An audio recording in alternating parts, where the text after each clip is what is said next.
नमस्कार दोस्तों, स्वागत है आपका हमारे चैनल में जिसका नाम है आशीष सी त्रिपाठी। आज हम बात करेंगे भगवान पर। हु इज़ गॉड, यानी भगवान कौन है। जब भी हम भगवान की बात करते हैं तो बचपन से देखी गई सभी भगवान की तस्वीरें दिमाग में घूमने लगती हैं और ये जवाब आता है कि हम भगवान को मानते तो हैं लेकिन जानते नहीं। जानते इसलिए नहीं कि क्योंकि आज तक हमने भगवान के वास्तविक स्वरूप को देखा ही नहीं। हाँ, चित्रों के माध्यम से और मूर्तियों और चमत्कारों को काफ़ी सुने देखे, लेकिन ये नहीं मालूम कि ये करता कौन है और कैसे। इसका जवाब आज तक हम सभी को नहीं मिला। फिर ईश्वर और भगवान में अंतर क्या है? क्या ईश्वर का दूसरा रूप भगवान है? क्या ईश्वर एक है और उसके अवतार अलग अलग हैं? क्या उस अवतार को ही भगवान कहा जाता है?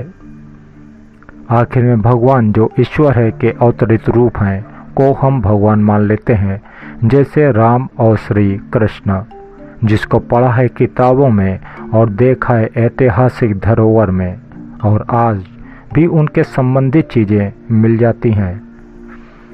तो हमें भगवान के स्वरूप पर विश्वास करना होगा। अब सवाल ये है कि भगवान कौन हो सकता है, अर्थात भगवान के अंदर वो कौन से तत्व या गुण हैं जो उन्हें ईश्वर से प्राप्त होते हैं, जो उन्हें अवतारी पुरुष बना देते हैं। भगवान शब्द भाग प्लस वन और भाग्य प्लस वन से मिलकर बना है, जिसका अर्थ भागवान अर्थात ईश्वर के भाग तत्वों को धारण करने वाला, और दूसरा भाग्यवान जो शुभता को धारण करने वाला है। अर्थ दोनों का एक ही आता है। पहला पंच तत्वों से बने भगवान कहते हैं उसे, जो भूमि, गगन, वायु, अग्नि, नीर को नियंत्रित करता है। यह वो गुण भाग जो ईश्वर ने उस अवतारी पुरुष को दिए। कौन से हैं वो गुण जो ईश्वर ने इस अवतारी पुरुष को दिए? वो 6 गुण हैं। पहला है यश, दूसरा है कर्म, तीसरा है धैर्य, चौथा है ज्ञान, पांचवा है सौंदर्य और छठा है प्रेम। ये गुण या तत्व उस अवतारी पुरुष में बराबर मात्रा में होते हैं, अर्थात 18-18%। अर्थात भगवान 6 तत्वों या गुणों से परिपूर्ण है, जो श्रेष्ठ हैं, जो ईश्वर हैं। दूसरे शब्दों में तो सभी तत्वों से परिपूर्ण है वो भगवान है। जैसे हमारे सनातन धर्म में भगवान श्री राम और भगवान श्री कृष्ण, जिन्होंने अपने कर्म, प्रेम, धैर्य, ज्ञान, सौंदर्य से समाज में एक नया संदेश दिया, इसलिए भगवान कहलाए, अर्थात उस परम शक्ति के अवतार को भगवान कहते हैं।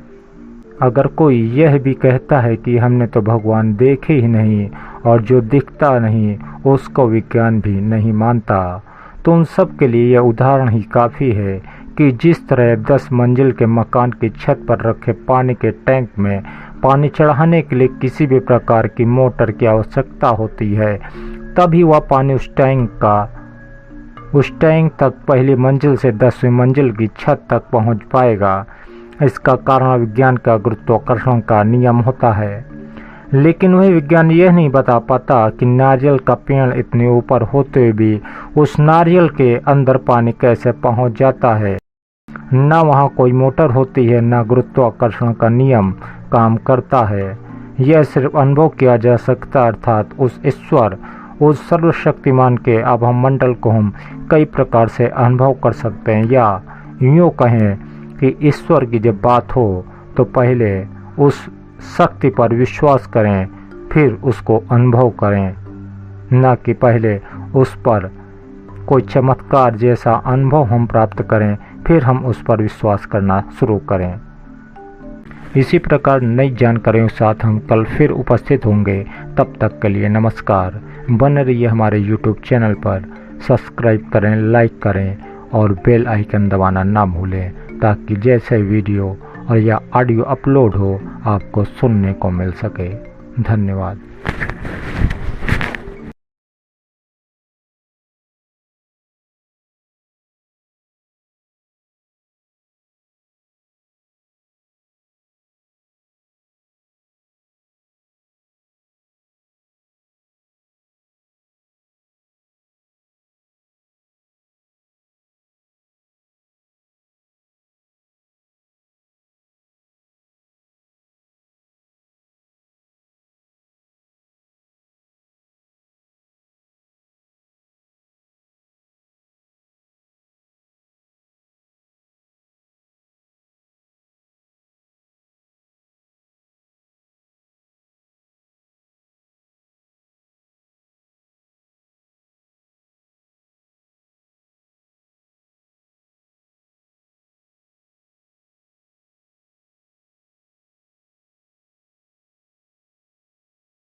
अर्थात भगवान 6 तत्वों या गुणों से परिपूर्ण है, जो श्रेष्ठ हैं, जो ईश्वर हैं।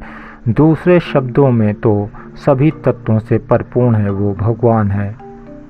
जैसे हमारा सनातन धर्म में भगवान श्री राम और भगवान श्री कृष्ण, जिन्होंने अपने कर्म, प्रेम, धैर्य, ज्ञान, सौंदर्य से समाज में एक नया संदेश दिया।